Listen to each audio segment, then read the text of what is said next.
I'm joined now by the Leader of the Opposition, Sir Keir Starmer. Sir Keir, good morning. Morning. Thanks for joining Times Radio. Not at all.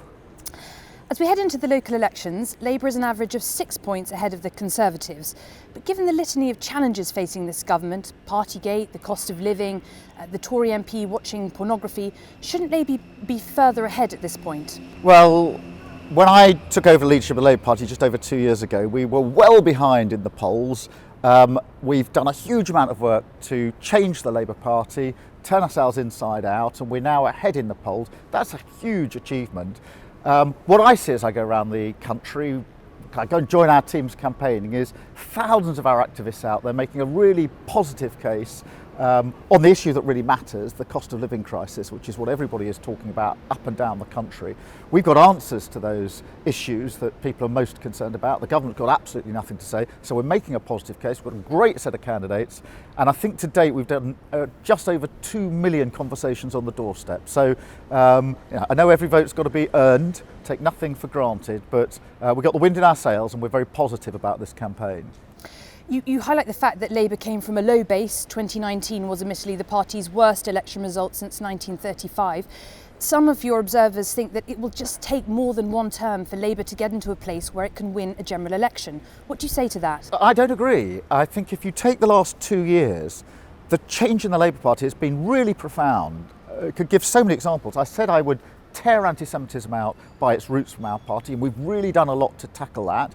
We've been very, very clear on our position on NATO, our unshakable support for NATO. I had the chance to go and see the Secretary General in Brussels to talk about Ukraine and make that absolutely clear. Our relationship with business is changed. We're pro-business. We've got a partnership with the business community. So the Labour Party has changed hugely in 2 years. And I think any objective observer would say, actually, to have done all of that in 2 years isn't bad progress.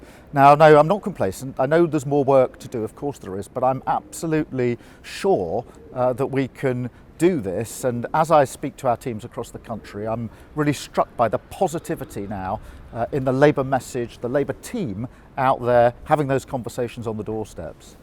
And it's one area you need to do more in kicking out some of the most left-wing MPs. That's what your allies are urging you to do in the Times today in order to make Labour more electable. Well, we've been very clear about the expectations of our members of Parliament when it comes to issues like anti-Semitism, when it comes to the false equivalence that some argue between Russian aggression and the acts of NATO. I've been very, very clear about that, and I'll be very clear and firm on those issues. But I do think that, as I say, any objective observer would say there's a huge amount of change that's taken place in the Labour Party in the last 2 years. Of course, we've got more work to do. I'm determined to do that. I've got a great front bench team alongside me and thousands of activists. 2 days to go before a local election. We just want to make that positive case.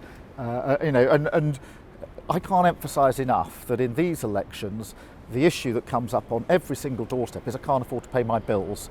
The bills are going through the roof. The government's done absolutely nothing about it other than impose a new tax. The people have got their pay slips last week. It's an abject failure by the government. We've got positive arguments about a windfall tax. The oil and gas companies in the North Sea made more profit than they're expecting because of the high global prices. We say use that to take up to £600 off the energy bills, and also don't impose this punishing tax in the middle of a cost of living crisis. Tell you, when we say that to people on the doorsteps, they like it. They think that is a practical answer to what is very often the biggest problem they're facing just at the moment. Just on to return to this idea of some of the more left-wing MPs in your party, you mentioned you won't tolerate anti-Semitism. There's obviously been a big conversation about anti-NATO sentiment. If people are challenging that among your parliamentary party, would you kick them out in future? Well, I think I've been very clear on both anti-Semitism and on our unshakable support for NATO, and calling out this false equivalence between Russian aggression, and it is Russian aggression in Ukraine, and the acts of NATO. So I think I've been very clear. I think all of our MPs and so you would understand act against your MPs if they... Yes, these are principles that are absolutely the root of the Labour Party, central to the Labour Party, and I'm determined that the Labour Party will face the electorate and not the sort of internal machinations and arguments that we have had too much of in the past. So they should take that as a warning? I'm very clear about my position, yes. On the cost of living, obviously it's dominated, as you point out, ahead of the local elections. Are you concerned that if the crisis continues to worsen, that we could see civil unrest on the streets of the UK? I'm really worried that people simply can't afford to pay their bills, and there are so many human examples of this. I was in Dewsbury last week. There was an 86-year-old pensioner with mobility problems who said to me she's too scared to put her central heating up, and she wears a sort of thermal jacket all day in her home. That's the human cost of what's going on. Other people saying to me, when I go to the supermarket now, I pick things up and then I quite often put them back down again because I can no longer afford them. And this question of choosing between heating and eating, it's not just some political slogan, it's the reality for too many people. And what so many people want is a government that gets that and is prepared to do something about it. And we've had a pathetic response from the government, done nothing really to help people with their energy bills, and has decided to whack them for more tax in the middle of a cost of living crisis. No other G7 country is doing that, and the pain is being felt across the country. Obviously, one of the big challenges facing the economy is soaring inflation. What do you think about public sector workers getting a pay rise? Do you think that should be curbed in order to avoid stoking inflation? Well, those negotiations are just beginning for various pay negotiations in the public sector, and they obviously need to run their course. But they need to reflect the cost of living crisis that people are living through. But at the moment, let's let the negotiations take their place and see where they end up in a few months' time.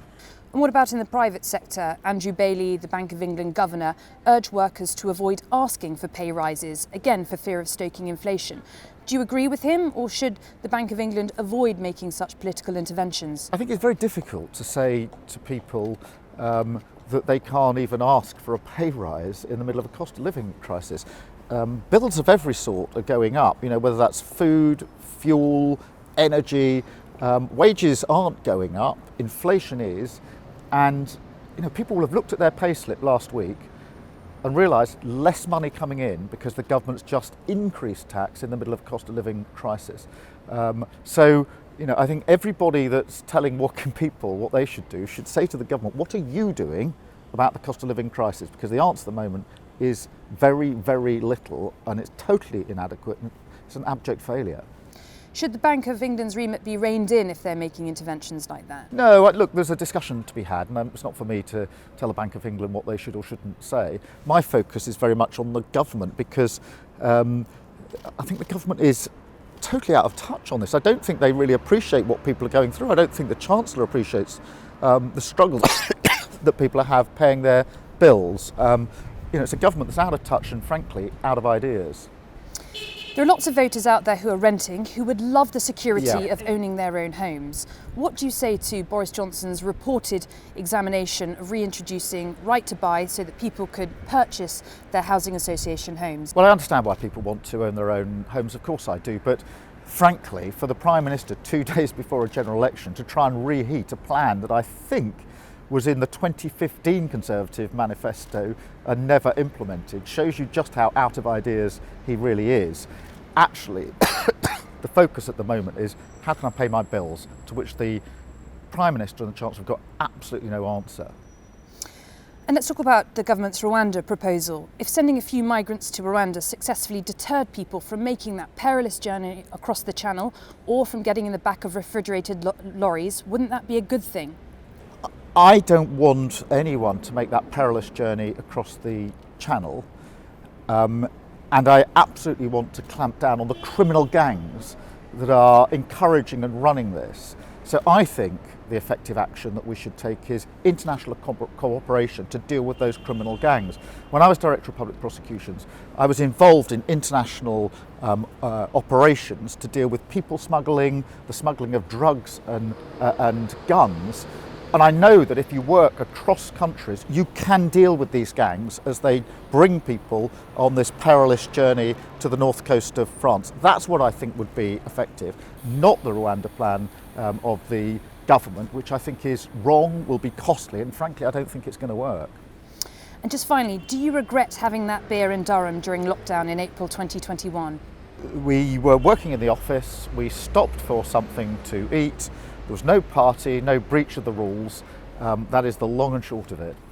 Would you welcome Durham Constabulary re-examining it just to clear up whether any rules were broken or not? There weren't any rules broken. The police have already looked at it, and it's pretty obvious with 2 days before the election what's going on here, which is mudslinging by the Conservatives, because they've got nothing to say on the issue that really matters, which is the cost of living crisis. If they put as much energy into answering the plea of millions of people for help with their bills as they are into slinging mud, actually that will be to the great benefit of millions of people who are really, really tossing and turning in their beds, worrying about their bills.